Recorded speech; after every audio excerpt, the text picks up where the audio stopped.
Welcome to The Explainer. Right, today we're going to break down exactly how you can get every single one of those crucial marks on your AQA Psychology AO1 questions.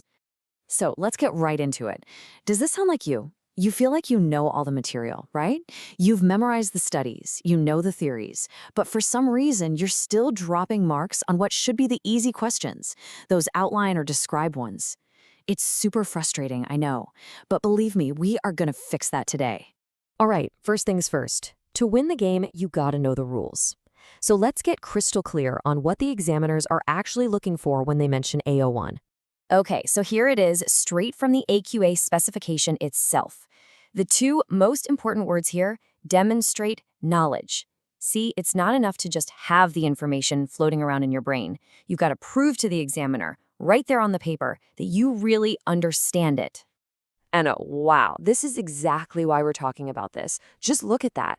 We're talking about a third, up to 33% of your entire A-level grade.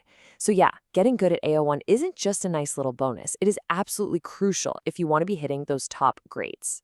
So the big question is, how do we take that official definition and turn it into a simple, repeatable formula for getting full marks every single time? Well, here it is. This is your blueprint. Think of it as a four-step plan you can use for pretty much any AO1 question. Step 1, figure out the main thing they're asking about.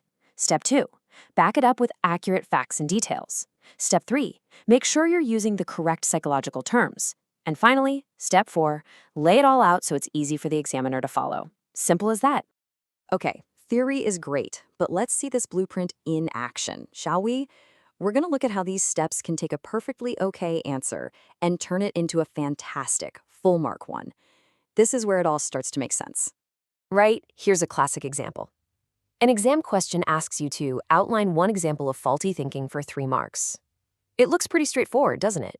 But you'd be surprised how easy it is to miss out on 1 or 2 of those marks. All right, let's look at the progression. For 1 mark, you might just write down the term, like overgeneralization is faulty thinking. Okay, it's not wrong, but it's not much, is it? Now, to get to 2 marks, you give a definition. Overgeneralization is a sweeping conclusion drawn from a single event. Much better. This shows you actually understand what the term means.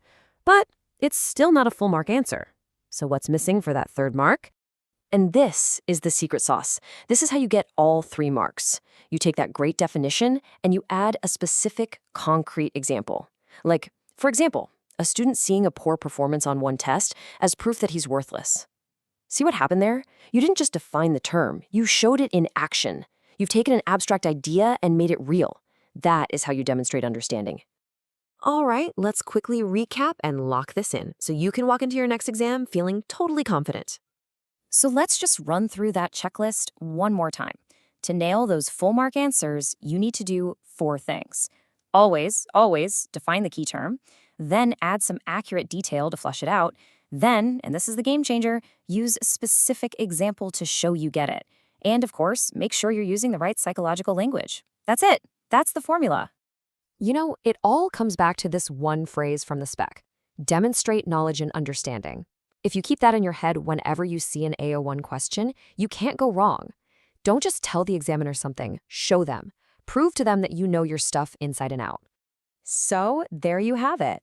You now have the blueprint for mastering the what of psychology, the AO1 questions. Of course, the next step is getting into the why and how, applying and evaluating all this knowledge. That's where AO2 and AO3 come into play. But you absolutely cannot build a house without a solid foundation, and that is exactly what AO1 is.